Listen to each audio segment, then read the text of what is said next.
Alright, welcome back to Shaving with Fuzzy. I'm Fuzzy.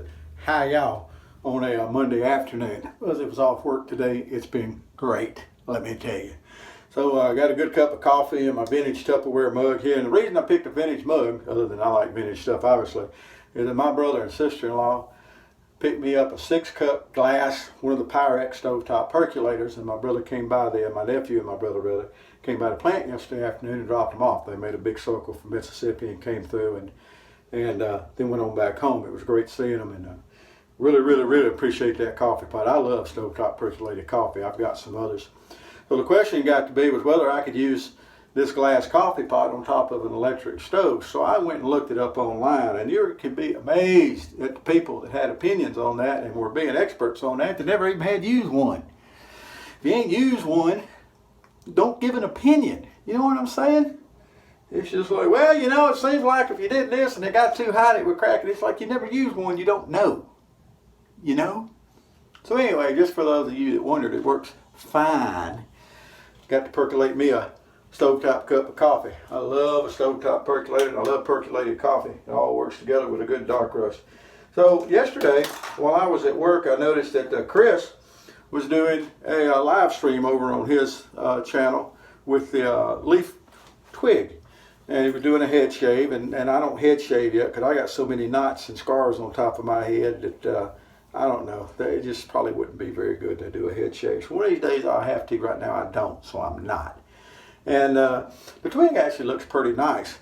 And he made a point that, you know, guys like me tend to be rough on new razors. And I'm a vintage guy, and new razors, and it's just remakes of the old stuff. And it's just people, I don't see the point particularly. One thing he said, though, is that with the newer razors, they're advertising. They're putting them in magazines. They're doing all this stuff. And people will stumble across it, and we can get more people into the hobby, which is a good thing. And I agree with that. I'll play along with that. Also, the shade razors really aren't that bad, I'll have to admit. I prefer the single edge razors that use the gem style blades, just because that's what I prefer, that's what I like. But the shade razors, I've used a couple of them. You can find some on my channel, and they're really not that bad. Shade is, of course, single half a DE, if you didn't know that. You take a DE blade, you break it in half, and that's the way it goes. So one thing he pointed out about the leaf razor, the twig, was that when the cap comes down over the blade, it completely covers the blades. You don't have the end of those blades hanging out. Hold that thought. Excuse me.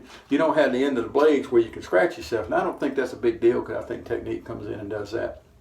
But someone made the comment that it looks safer than a regular safety razor. Now, I took that to mean that he thinks the modern razor is safer to use than a vintage safety razor, and that's, of course, silly as can be. Now, I'm not here to bust anybody, and I'm not here to stir any problems. I just wanted to do a shade to point out that vintage razors already took care of all these problems. You're trying to solve a problem that's not there, and by saying that a newer razor is safer than the older razors, it's just silly. Razor to razor, blade to blade. If the razor will hold the blade straight and tight where you can adjust pressure and angle, if there's no defects, if it's a sharp blade, it'll shave. You can glue a razor blade onto a stick and shave with it. Done it. There's a video. Look for it. There's a couple of them on my channel. Anyway, so to kind of make the point on that, and because I'm a vintage rules kind of guy, just how I am, I went and broke out this here G8. Now, as you may remember, I use this G8, and I always point out this is a very aggressive filling razor. And by aggressive, I mean there's a lot of blade fill in it. I've got an E2 that is probably the most aggressive razor I have, even above Micromatic and even above my 1908 single ring, which a lot of people say those things are mild anyway. I think the one I have feels pretty blade forward. But anyway, even though with some of the slant razors and things that I have, I think that E2 is probably the most aggressive feeling razor I have. It's one of the early models that you can open a spring and clean it now. This G8 rates right up there with it. I've used G8s that feel like a regular Schick shave. Regular Schick shaves don't feel that aggressive. Now, they're very efficient, they're excellent razors. But what you'll notice about this to start with, it completely covers the blade, just like we're talking about there. No blade end sticking out. Everything's up behind the blade stops. We're going to stick our eyeballs on and make sure about that, because you always need to check and make sure. Now, I just put a new blade in this. I've got some Persona blades.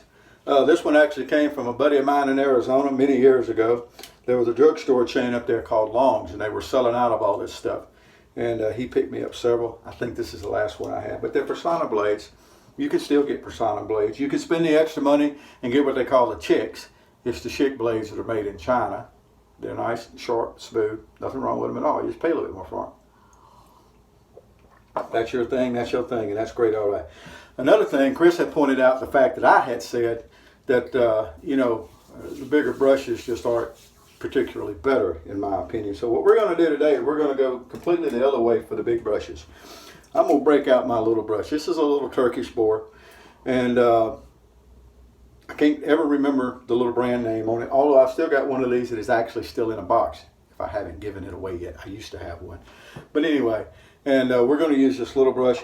We're going to stay vintage today. This is vintage Colgate. So I cannot remember if this is the cup, the mug, or the barbershop.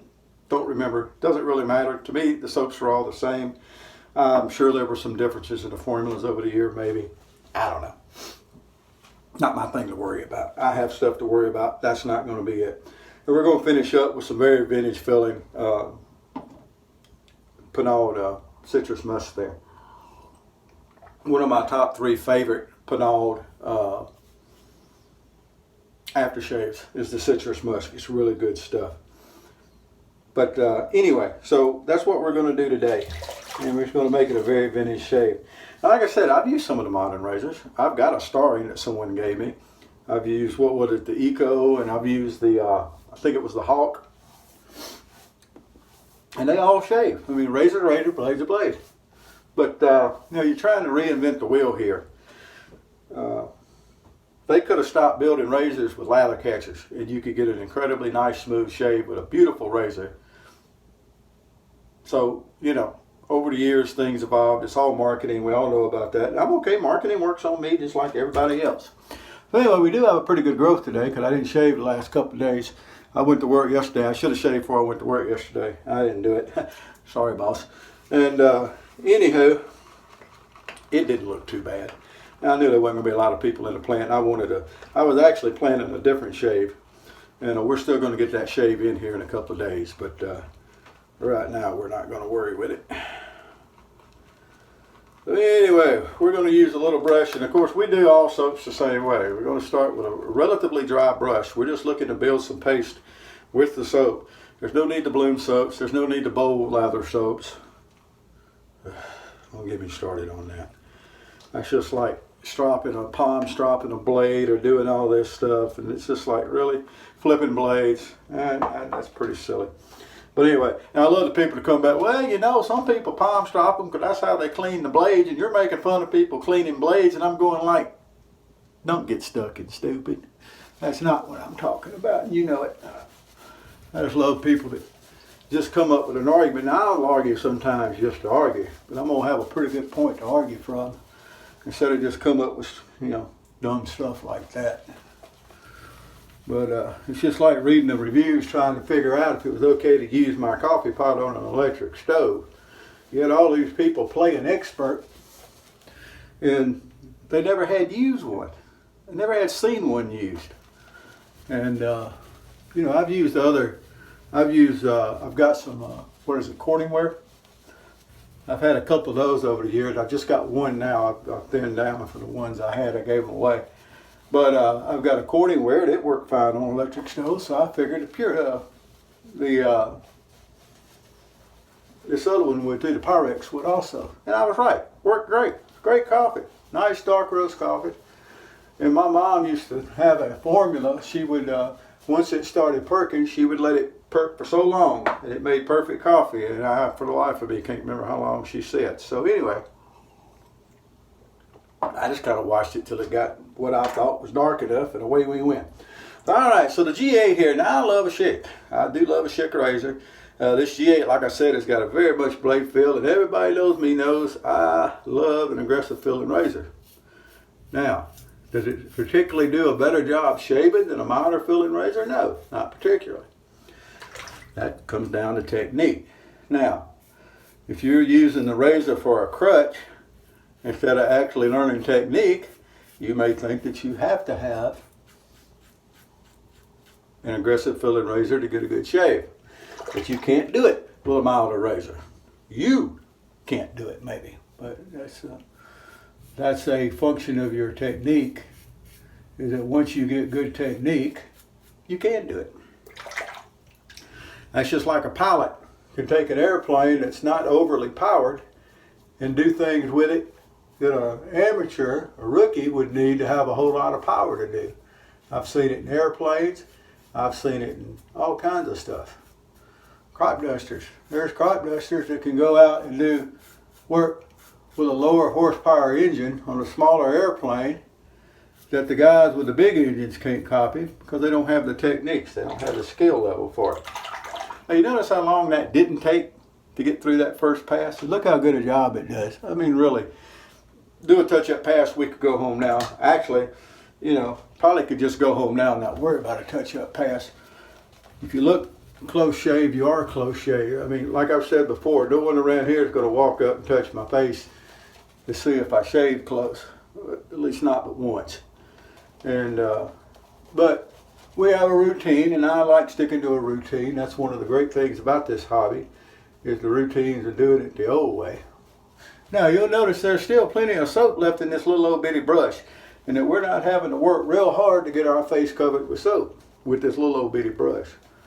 Big brush are just a waste in my opinion. Now, I'm not getting rid of my big brush with the handle that Patrick made me. I'm not going to do that at all. I'm going to keep that big Maggard's mixed brush. And I'm going to use it. I'm going to enjoy using it. But the bigger brush is just really on an advantage. Bigger is not always better, ladies and gentlemen. It ain't the size of the dog in the fight. It's the size of the fight in the dog. Sometimes you got to remember that. If you don't believe that, go tick off a chihuahua and turn him loose on top of your head. I don't recommend doing that. I've had really mad chihuahuas after my head. I made a mistake one time of picking one up and putting it out of the bedroom because it was a chihuahua that was mad at me and I wanted to sleep. And I got told real quick I could bring that dang dog back in and I'd go sleep on the couch if I didn't like it. I put my foot down. Of course, she, threw me out and divorced me, but I put my foot down. But anyway, part of that's a true story. I did get told I had to bring the dog back in. If I didn't like it, I'd go sleep on the couch. So it's the size of the fight in the dog, not the dog in the fight. So a little old brush does a really good job. I prefer smaller brushes. I think one of my favorite sizes is my Smog 1305. It's one of my favorite bore brushes. VDH bore is another one of my favorites. I think that's a real good size. And I like bigger bore brushes too. I mean the Omegas, the 98 or something like that. I'm going brain dead as usual, trying to remember numbers now that I got the film started. But the big old bores from Omega, they do a really good job. I like them. I've got a 400 style handle. It's the B400 by Tom. And that's what it's got. It's the big old Omega knot in it. And it's great. I love it. But I also love these smaller knots. Well, there we go. Check this out. So we had all that nasty looking stuff over there, and that G8 has just taken care of it. I did not refill my witch hazel little thing here on the counter. So we've got Dickinson's. This is what the store had last time I went by. I just buy the store brand. I'm not paying the extra money for Thayer's. I realize that Thayer's doesn't have alcohol, that it's pure witch hazel and it's scented. It doesn't smell like your baby's basement, and it's like, I don't care. I like a little alcohol and stuff. Keep my face cleaned up. And that basement smell don't mean nothing. That just means there's really witch hazel in there. And it's going to, dissipate. You're not going to have it on but just a minute. Jeez, people. People find some of the silliest stuff to whine about. Everybody can whine. Heck, they even let guys like me make shave videos and put them on YouTube. So that I got something to whine about. How you like that? They even do that. So there we go. We're going to trim up around the old goatee here. Get everything all trimmed up. Boy, that feels nice right there. Look at it. That's a nice shave from a vintage razor. Now, like I said, the modern razors do a good job, and I'll admit I'll admit that the advantages are that, you know, with the modern razors, a lot of younger people don't care for vintage stuff. All they're interested in is new stuff. And it will get more of them into the hobby. And then maybe, you know, as they get older, they get smarter and decide, hey, that vintage stuff looks pretty good after all. I need to try some of that. Then they can see what real shaving is like. You know, build technique. See what it's like to actually know how to do something. So there we go. So I'm finishing up the old coffee here. I'm going to splash on a little bit of the Clubbing Citrus Musk here, which is a very, very good scent. I like it more than I like some of the other Clubbings. Also, my brother got me some Masters Bay Rum, and I will be using that before long. I haven't used Masters Bay Rum in years. When I was a younger man living in Greenville, Mississippi, that's where I got my first haircut. And I took a picture my mom had of my first haircut to that barbershop. I made a copy of it. Took it to that barbershop and had hung it on the board. It may still be there. I don't know. But anyway, so this the barbershop sold Masters. They had it in the big bottle, Masters Bay Rum, and I had bought some. And my brother found some at the barbershop. He patronizes now. And he brought it to me. So we'll be shooting a shave here for long, be you and the Masters Bay Rum. It's a nice kind of a lighter scent Bay Rum. It's going to be good. Trust me. We're going to do that. That'll probably be next day or so. We're going to get that shave going on. All right. Well, that's it for me today. And like I said, I'm not trying to bust on anybody, so there's no need for angry comments. Make them if you want to. I got a delete button. It don't matter. But, you know, vintage razor. Keeps the blade covered. It's not hard finding these blades. And, you know, I didn't have to pay $60 for this. You know what I'm saying? But anyhow, there we go. That's my thing for today. Whoever you are, wherever you are, whatever you're doing, thanks for spending 17 minutes and a little change with me. And happy shaves to you.